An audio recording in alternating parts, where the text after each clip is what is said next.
하나님 말씀 디모데전서 4장 6절에서 10절의 말씀입니다. 디모데전서 4장 6절에서 10절의 말씀 우리 한 목소리로 같이 읽도록 하겠습니다. 디모데전서 4장 6절에서 10절입니다. 시작. 내가 이것으로 형제를 깨우치면 그리스도 예수의 좋은 일꾼이 되어 믿음의 말씀과 내가 따르는 좋은 교훈으로 양육을 받으리라. 망령되고 허탄한 신화를 버리고 경건에 이르도록 내 자신을 연단하라. 육체의 연단은 약간의 유익이 있으나 경건은 범사에 유익하니 금생과 내생에 약속이 있느니라. 미쁘다 이 말이여 모든 사람들이 받을만 하도다. 이를 위하여 우리가 수고하고 힘쓰는 것은 우리 소망을 살아계신 하나님께 두미니 곧 모든 사람 특히 믿는 자들의 구주시라. 아멘. 오늘 말씀의 제목은 경건훈련 선택이 아니라 필수입니다 라는 제목으로 말씀을 나눕니다. 오늘 본문은 바울이 목회자인 디모데에게 참 교사로서 힘써야 할 일에 대한 권면을 주고 있습니다. 사도 바울은 그 앞서서 이제 4장 바로 앞서서 거짓 교사들의 그릇된 가르침에 대한 경계를 줬었어요. 그래서 이에 대한 올바른 대처 방법으로서 오늘 6절에서 이렇게 얘기하고 있죠. 내가 이것으로 형제를 깨우치라 이렇게 말씀을 하고 있어요. 6절을 다시 한번 읽어보겠습니다. 6절 시작. 내가 이것으로 형제를 깨우치면 그리스도 예수의 좋은 일꾼이 되어 믿음의 말씀과 내가 따르는 좋은 교훈으로 양육을 받으리라. 자, 이단자들이 지금 거짓 가르침으로부터 이단자들의 이 거짓 가르침으로부터 교회를 보호하고 진리를 지키기 위해서는 그냥 단지 이단자들의 어떤 거짓 교훈을 탄핵하고 경계하고 이것만으로는 부족하다는 거죠. 한 걸음 더 나아가서 바른 교훈으로 성도들을 깨우쳐야 된다. 지금 그 얘기를 하고 있는 겁니다. 그래서 여기서 이제 주목할 단어가 깨우치다라는 단어인데요. 이 깨우치다라는 단어는 어떤 명령을 내리는 게 아니라 충고, 권고, 제의 뭐 이런 의미가 있습니다. 그래서 원어적으로는 무엇 아래에 두다라는 의미인데요. 무엇 아래에 두다. 그러니까 바른 교훈을 성도들 아래에 두다 이런 뜻입니다. 바른 교훈을 성도들 아래에 두다. 이게 한 신학자는 디딤돌이라는 표현으로 이렇게 비유를 했어요. 디딤돌. 그러니까 성도들에게 어떤 말씀을 일방적으로 명령하고 뭐 이렇게 강요하는 게 아니라 이 바른 교훈을 이렇게 디딤돌처럼 성도들의 발 아래에 이렇게 둠으로써 스스로 딛고 거짓 교훈을 넘어가도록 이렇게 만들라는 거죠. 그러니까 지혜로운 교사들은 말씀을 어떤 강압적으로 이렇게 지식을 주입시키는 그런 식으로 하는 게 아니라 지혜롭게 제시하면서 말씀을 스스로 깨닫도록 만드는 그런 이야기를 지금 하고 있는 겁니다. 오늘날 우리 시대 속에서도 막연하게 지금 거짓 교훈들, 이단들 막 이런 것들이 막 밀려오지 않습니까? 그러다 보면은 그냥 이단 생각만 하면 막연한 두려움 때문에 어떻게 할까 막 이러다 보면은 단순히 그냥 금지시키는 것만 막 1차원적으로 대처하려는 경향이 있는데 그게 전부가 아니라는 거죠. 왜냐하면 이단의 가르침이라는 것은 어떻게 우리의 귀 속에 들어올지 모르는 내용이에요. 그리고 이단의 가르침은 새로워요. 듣지 전혀 들어보지 못한 새로운 내용이네. 그러면 신기하게 여기다 보면 그것이 자연스럽게 그냥 빠져 들어갈 수가 있다라는 얘기입니다. 자, 그래서 성도들을 보호하고 올바로 교훈으로 인도하려면은 그것보다도 더 나은 교훈을 제시해 줘야 된다는 거죠. 그걸 어떻게 하느냐? 스스로 친히 하나님의 진리의 말씀을 통해서 보화를 캐낼 수 있도록 가르치는 일이 교회 안에서 이루어져야 된다는 거죠.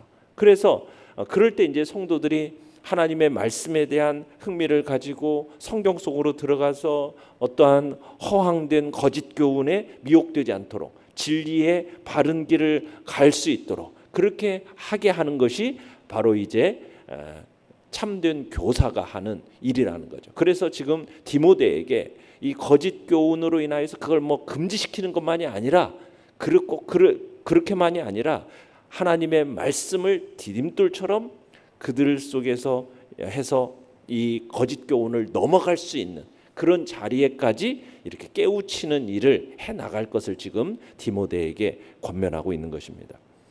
내용 관찰 문제 1번 보시면 참된 경건에 이르려면 어떻게 해야 합니까? 7절 읽어보겠습니다. 시작.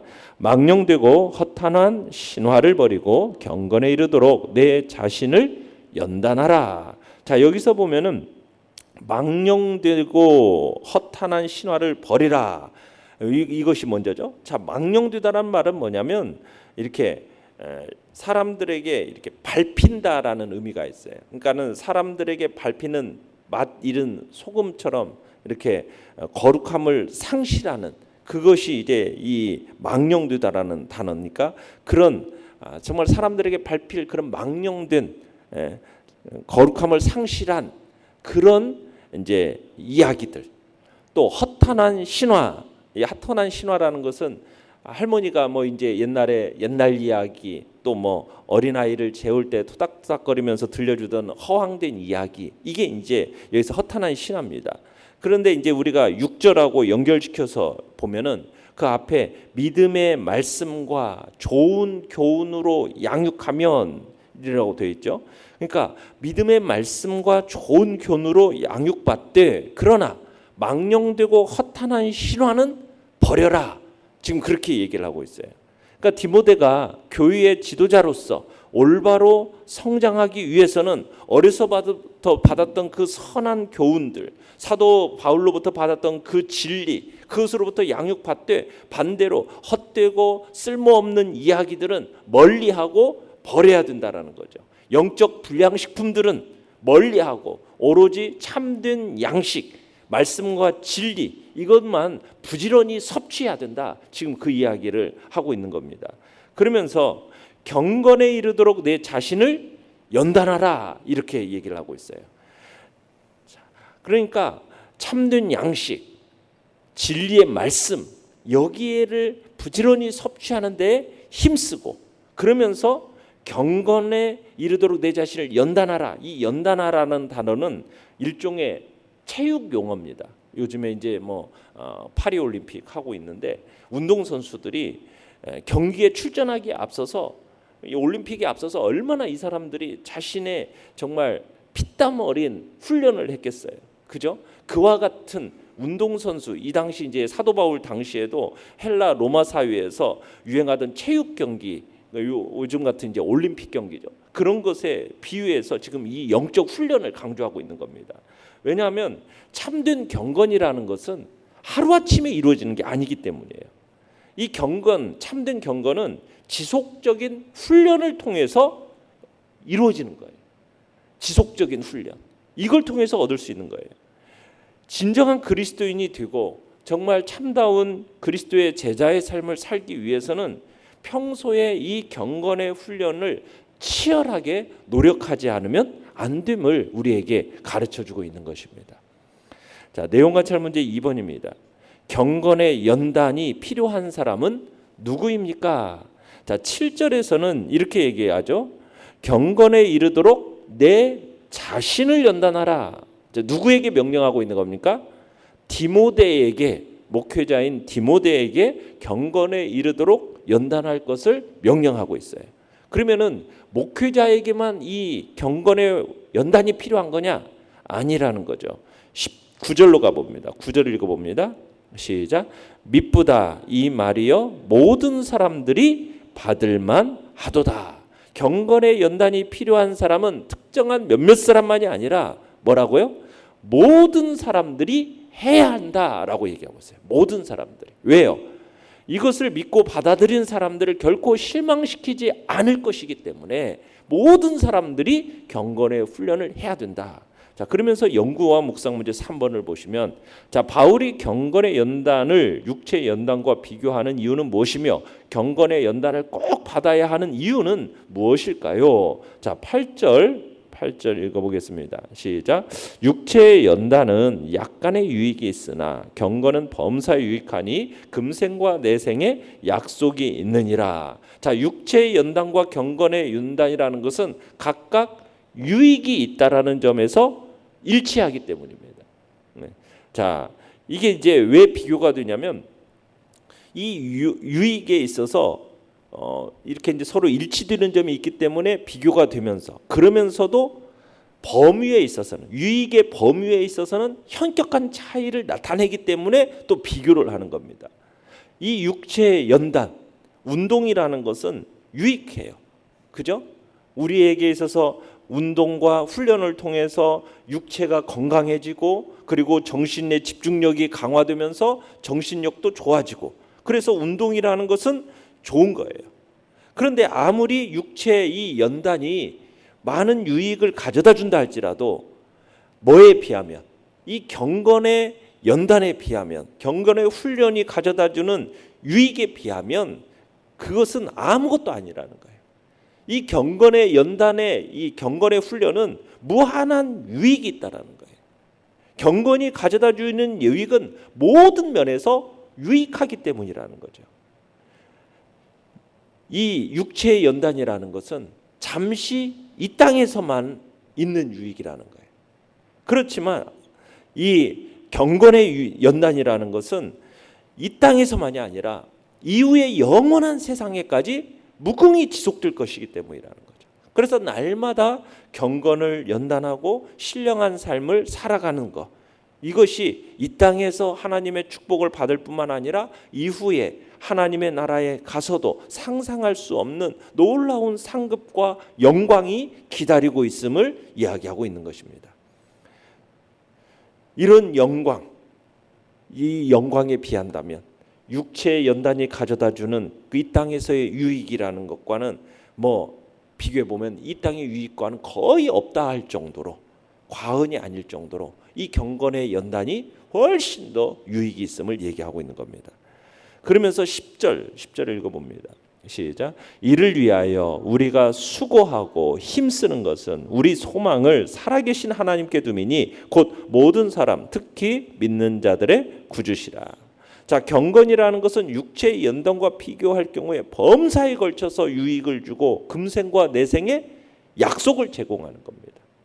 이게 확실히 믿을 만한 겁니다. 모든 사람들이 받을 만한 사실이라는 거예요. 그래서 바울 자신도 이러한 약속을 믿고 어떻게 하고 있다고 얘기합니까? 수고하고 힘쓰고 있다, 이렇게 밝히고 있어요. 그러면서 그 이유에 대해서 뭐라고 설명합니까? 우리 소망을 살아계신 하나님께 두었기 때문이다. 그러니까 바울이 이 복음을 위해서 그렇게 수고하고 헌신하는 그 이유, 혼신의 힘을 다하는 이유, 그 이유가 뭡니까? 소망을 누구에게 두었기 때문에? 살아계신 하나님께 두었기 때문에 자신들이 이렇게 정말 수고하고 경건의 연단을 힘써서 지금 해나가며 복음에 진력하는 그런 모습을 보인다라고 얘기하고 있는 거죠. 느낀 점은 4번입니다. 참된 경건에 이르려면 체력 단련과 같은 과정이 필요하다는 말씀에서 무엇을 느낍니까?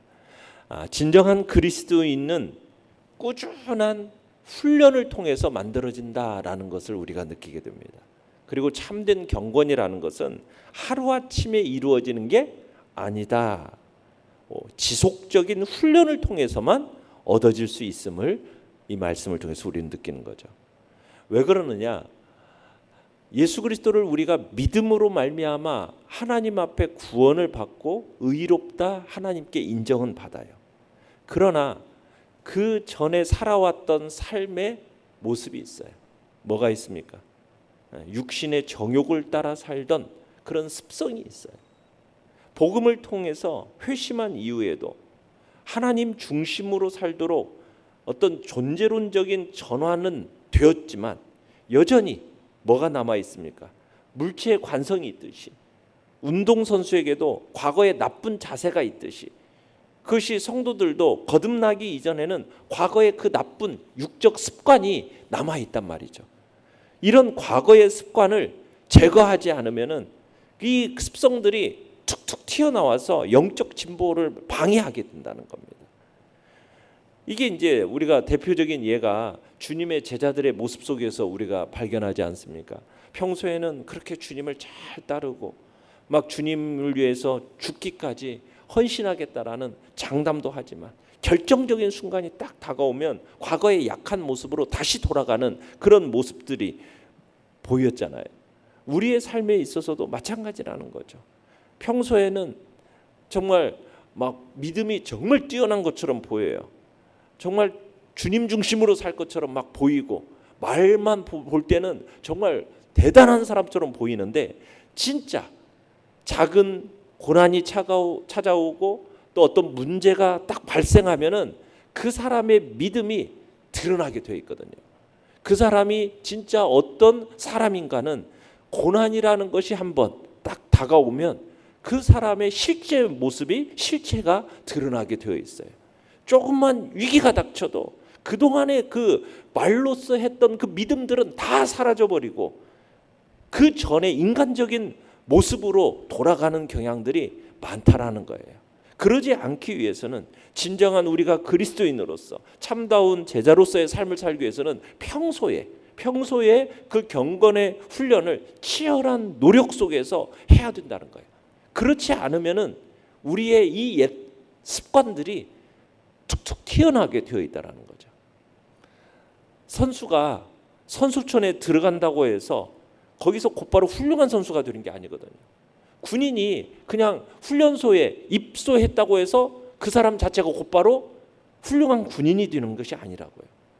끊임없는 훈련을 통해서 그 사람이 이렇게 단련되어지고 그러면서 좋은 선수로서 뛰어난 군인으로서 이렇게 점점 만들어져 가듯이 우리가 하나님의 은혜를 통해서 하나님의 자녀가 되었고 하늘의 시민권자가 되었으며 예수 그리스도의 군사가 되었지만 이게 저절로 참다운 하나님의 자녀요 군사로서 되는 것은 아니라는 거죠. 그에 합당한 훈련이 있어야 되는 거죠. 그러기에 우리는 늘 경건을 훈련하고 진리의 말씀대로 살기 위해서 우리의 영성 훈련을 게을리하지 않아야 될 것입니다. 그렇게 해나갈 때 결정적인 순간에 참다운 그리스도인으로서의 그 성품과 거룩함을 잃지 않는 그런 복된 모습이 우리에게 나타나게 되는 것입니다. 결단과 적용 5번입니다. 나는 살아계신 하나님께 소망을 두고 삽니까? 아니면 세상적인 성공이나 물질의 부유함에 소망을 두고 삽니까? 하루에 30분씩 걷기 등 운동 계획을 세우듯 하루에 몇 장씩 성경 읽기, 운전 중에 설교 테이프 듣기, 수요 예배 참석하기 등 경건 생활을 위한 계획을 세우고 실천합시다. 오늘의 기도 같이 읽겠습니다. 시작. 바쁘다는 핑계로 말씀 묵상하는 것을 거르지 않으며 영의 건강을 위해 시간을 투자하게 하소서. 아멘.